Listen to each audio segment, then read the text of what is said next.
The train's whistle faded into Christmas night silence, leaving Emma alone on the frozen platform with nothing but her carpet bag and the bruises hidden beneath her coat. Her husband's final words echoed in the bitter wind as the locomotive disappeared around the bend, taking with it her last connection to the world she'd known. "Get off," he'd snarled, shoving her toward the door as the train slowed at this godforsaken station in the middle of nowhere. "Find your own way home to your precious family. Maybe the cold will teach you respect." Snow began falling harder, each flake stinging her face like tiny needles. The station house stood dark and abandoned, its windows boarded against the coming storm. Emma pushed through the unlocked door, grateful for any shelter from the wind that cut through her thin coat like knives. Inside, moonlight filtered through gaps in the boards, revealing a single bench and nothing more. She sank onto the cold wood, pulling her coat tighter around shoulders that bore the finger-shaped bruises from his latest rage. The temperature was dropping fast. Without heat, without food, without anyone knowing where she was, this Christmas night might be her last. She'd married him, thinking he'd protect her. Instead, Martin Crawford had proven himself a monster who smiled at neighbors while terrorizing his wife behind closed doors. Tonight's abandonment was his cruelest act yet. Leaving her to freeze rather than divorcing her properly would solve his problems without damaging his reputation. Emma wrapped her arms around herself, trying to conserve warmth as the wind howled through cracks in the walls. Her feet were already numb in her thin boots. How long before the cold claimed her completely? An hour? 2? She closed her eyes and tried to pray, but the words felt hollow. What God would let a woman die alone on Christmas night for the crime of disappointing her husband? Her breath came out in white puffs that grew smaller and weaker as hypothermia began its deadly work. Time moved strangely in the cold. Minutes felt like hours. Hours might have been minutes. Emma's thoughts grew fuzzy as her body temperature dropped. She almost missed the sound of footsteps crunching through snow outside. Light flickered across the boarded windows, lantern light, warm and yellow and impossibly welcome. The door creaked open, letting in a swirl of snow and the silhouette of a tall figure holding the lamp high. "Hello?" The voice was deep, careful, speaking English with a slight accent she couldn't place. "Is someone in here?" Emma tried to answer but only managed a weak sound. The lantern moved closer, and she caught a glimpse of dark hair, strong features, and eyes that widened with concern when they found her huddled on the bench. "You're hurt," he said simply, setting the lantern down and shrugging out of a heavy fur coat. "How long have you been here?" She wanted to explain about the train, about her husband, about how she'd come to be dying slowly in this abandoned place. Instead, darkness crept in at the edges of her vision as her body finally gave up its fight against the cold. The last thing she remembered was gentle hands lifting her carefully, and a voice murmuring reassurances in a language she didn't understand, but somehow found comforting. Emma flinched when the tall figure stepped into the lamplight, expecting another man's fists. But these hands moved slowly, deliberately, telegraph in every motion as they tucked warm furs around her shivering form. "My name is Lakota," he said quietly, setting a cup of something warm near her hands. "You are safe." She studied him through the haze of returning consciousness. Lakota, she realized, noting the beaded leather clothing and the long black hair braided with careful precision. His face was weathered but kind, with deep lines around dark eyes that spoke of years spent outdoors and equal years spent smiling. The lodge around her was warm and surprisingly spacious, with painted hides stretched over curved poles and a fire crackling merrily in the center. Somewhere behind her, an older woman moved quietly, humming under her breath as she tended to tasks Emma couldn't see. "This is Winona," Dakota said, gesturing to the gray-haired woman who approached with gentle steps. "She knows healing. She will help your feet." Emma's frostbitten toes throbbed as feeling returned. Winona knelt beside her, speaking in rapid Lakota to Dakota before beginning to examine Emma's injuries with practiced efficiency. Her touch was firm but gentle as she worked, applying salve to the worst of the frostbite and wrapping Emma's feet in soft leather. "She says you will heal," Dakota translated, "but you must rest. The cold nearly claimed you." Emma managed a whispered "thank you" before exhaustion pulled her under again.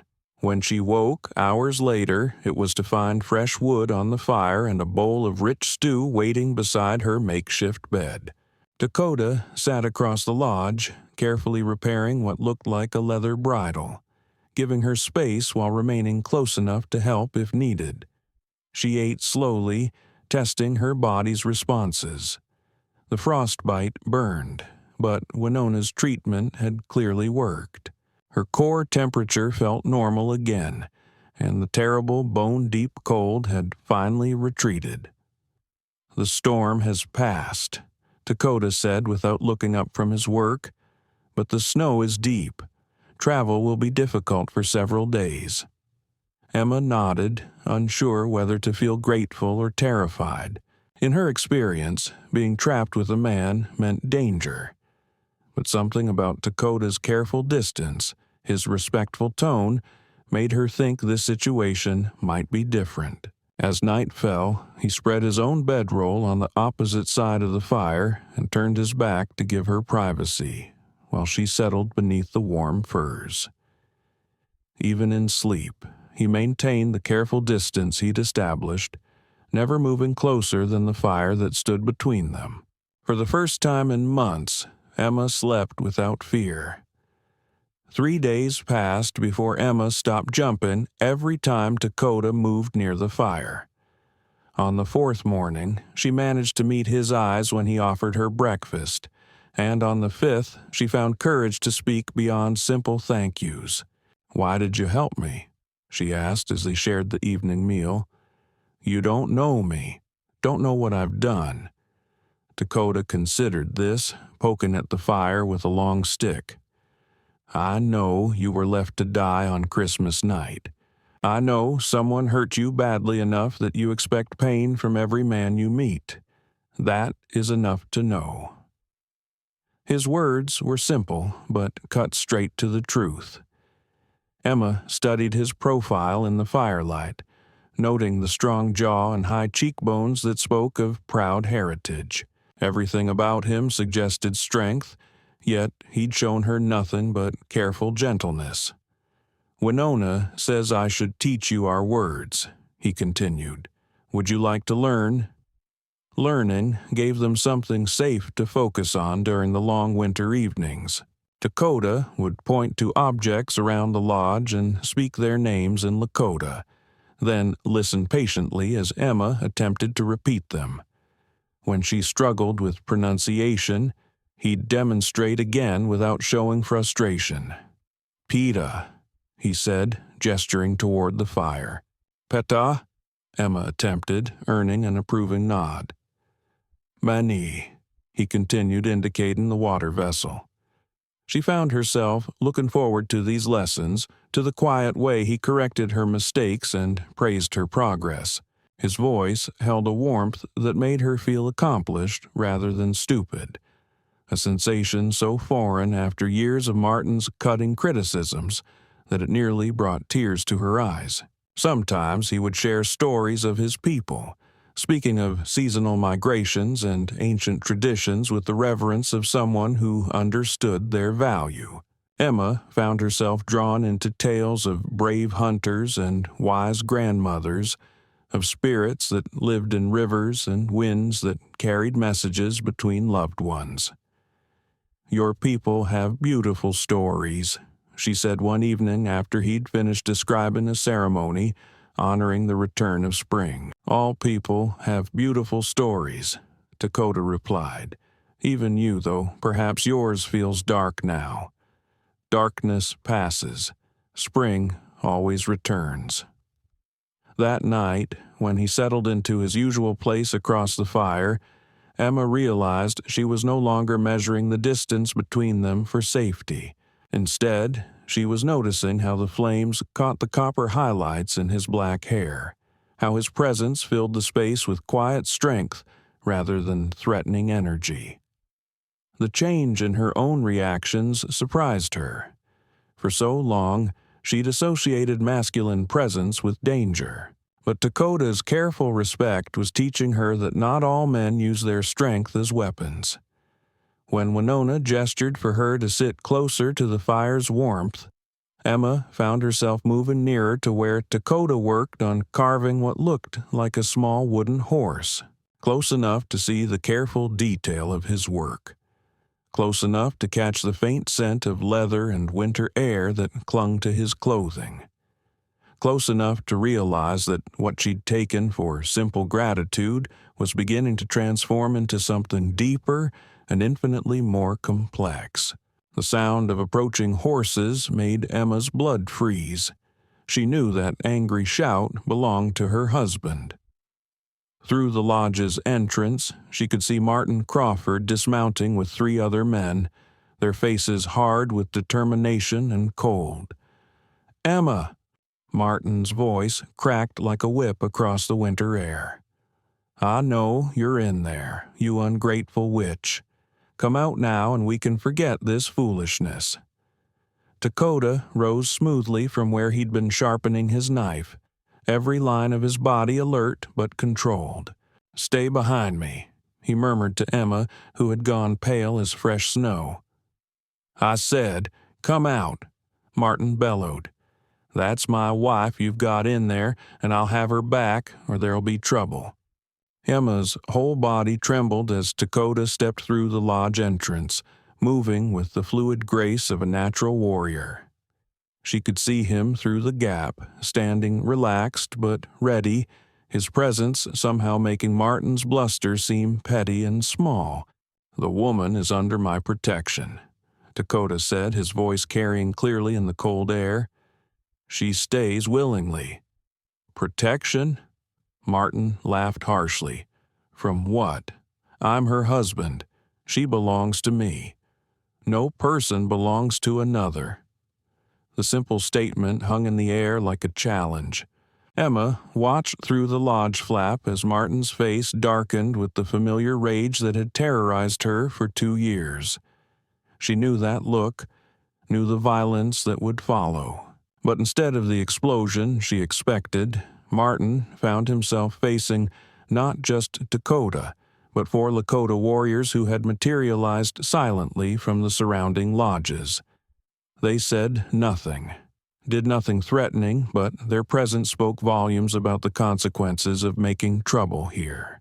"This is between me and my wife," Martin snarled, but his voice had lost some of its bluster. "Emma," Dakota called without turning around, "do you wish to go with this man?" The question hung between them like a bridge she could either cross or burn. Emma thought of the train platform, of the bruises hidden beneath her clothes, of all the nights she'd lain awake wondering if Martin would finally kill her in one of his rages. Then she thought of gentle hands tending her frostbite, of stories shared by firelight, of the remarkable discovery that a man could be strong without being cruel. "No," she said, loud enough for everyone to hear. "I don't." She stepped out of the lodge and moved to stand behind Dakota, close enough to feel the warmth radiating from his back. The gesture was unmistakable. She was choosing his protection over her husband's claim.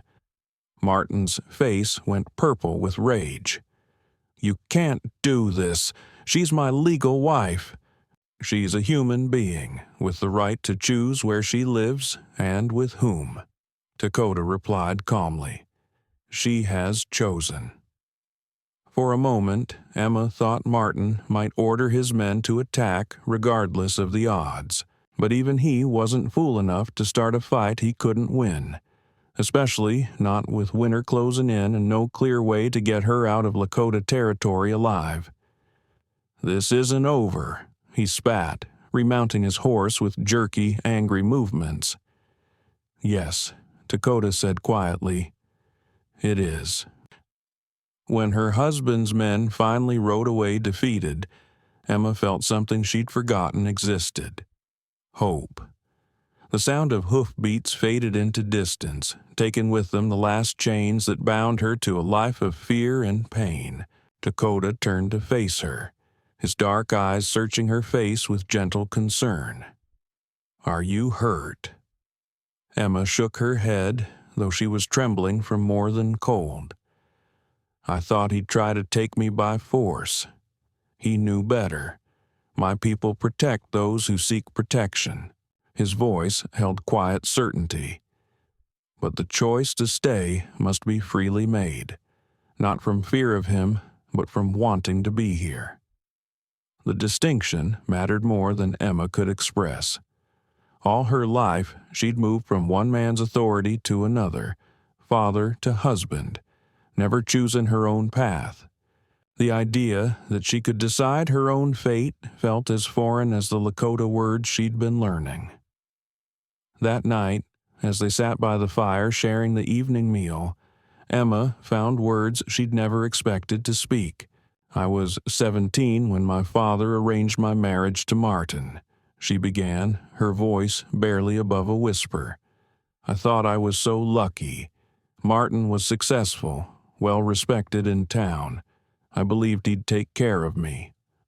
Dakota listened without interrupting, his attention complete and judgment-free.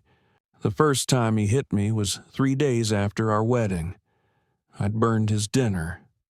She touched her cheek unconsciously, remembering the sting.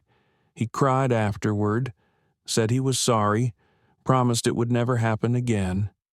But it always happened again. Violence reveals the heart of a man," Dakota said quietly. "A strong man protects. A weak man destroys." Emma looked across the fire at this man who had shown her more respect in a week than her husband had in 2 years. "Why are you so kind to me? I'm nothing special, just a runaway wife with nowhere else to go." Dakota was quiet for so long, she wondered if he'd answer. When he finally spoke, his words were carefully chosen. "My wife died 3 winters ago. Fever took her quickly, before the medicine woman could help. Since then, I have led my people but lived alone. I know loneliness, know the weight of protecting others while having no one to share the burden." He reached across the fire, moving slowly enough that she could pull away if she chose. Instead, Emma found herself extending her hand to meet his. His fingers were warm and calloused from years of outdoor work, but infinitely gentle as they closed around hers. "You are not nothing," he said firmly. "You survived 2 years with a cruel man and found courage to choose differently. You learn our language quickly, help Winona with the cooking, bring light to this lodge simply by being here. These are not small things." Emma stared at their joined hands, amazed by the absence of fear. When Martin had touched her, even tenderly, she'd braced for pain. But Dakota's touch communicated only warmth and connection. "I want to stay," she whispered. "Not because I'm afraid of him, but because I'm happy here, with you. Is that wrong?" "Happiness is never wrong." His thumb traced across her knuckles, sending unexpected warmth up her arm. "But healing takes time. There is no hurry for anything between us." The patient understanding in his voice made Emma's throat tight with emotion. Here was a man who offered partnership instead of ownership, patience instead of demands. For the first time since childhood, she felt truly safe. Spring came early that year, and with it came Dakota's quiet proposal by the river where ice met flowing water. Emma had been gathering medicinal plants with Winona when he appeared on the opposite bank, waiting patiently for her to notice him. "Walk with me?" he asked when she looked up from the wild mint she'd been collecting. They followed the river in comfortable silence, watching ice chunks break free and drift downstream toward the distant Missouri. The air smelled of melting snow and new growth, of possibility and fresh beginnings. "The tribal council has discussed your situation," Dakota said as they paused beside a fallen log. "If you wish to become one of our people, there must be a ceremony, vows spoken before witnesses." Emma's heart stuttered. "Are you asking me to marry you?" "I'm asking if you would consider binding your life to mine. Not from desperation or gratitude, but from choice." He turned to face her fully, his dark eyes serious. "I offer partnership, not ownership. Respect, not submission. A home where your voice matters as much as mine." The words were so different from the vow she'd spoken to Martin, to honor, obey, and serve, that they might have been in a foreign language. These promises spoke of equality, of mutual care and shared decision-making. What if my husband comes back? What if he causes trouble for your people? Dakota's smile was gentle, but held steel beneath. "He will not return. Men like him are cowards who prey on the helpless. You are no longer helpless, and I am not a man who can be intimidated." Emma thought of the past months, of how naturally they'd fallen into routines of shared work and quiet companionship. Dakota consulted her opinions on tribe matters, listened when she suggested improvements to the way certain tasks were done. He'd never once raised his voice to her, never shown frustration when she struggled with new concepts or customs. More importantly, he'd never demanded anything she wasn't ready to give. Their relationship had grown at her pace, built on friendship first and deeper feelings second. Even now, his proposal came without pressure. She could feel his sincerity when he said he'd accept whatever answer she gave. "I love you," she said simply, the words feeling strange and wonderful on her tongue. "Not because you saved me, but because of who you are. Your kindness, your wisdom, your strength that never needs to prove itself by hurting others." Dakota's face lit with a smile that transformed his serious features into something almost boyish. "And I love you. Your courage, your quick mind, the way you care for others even when you're still healing yourself." He reached into his shirt and withdrew something small and carefully carved. A horse, she realized, recognizing the piece he'd worked on during those early evenings by the fire. "I made this for you," he said, placing it in her palm. "Horses represent freedom in our culture, the freedom to run, to choose your own path, to go where your spirit calls you." Emma closed her fingers around the small carving, feeling tears prick her eyes. "It's beautiful. So is your answer." She looked at this man who had given her back her life, who offered her a future built on respect instead of fear. Around them, spring sang in the running water and the calls of returning birds. Everything about this moment felt like awakening from a long, cold sleep. "Yes," she whispered, then louder with growing joy. "Yes." When Dakota kissed her, gentle and reverent beside the river where winter met spring, Emma understood at last what it meant to be chosen rather than claimed, loved rather than possessed. She had found her way home.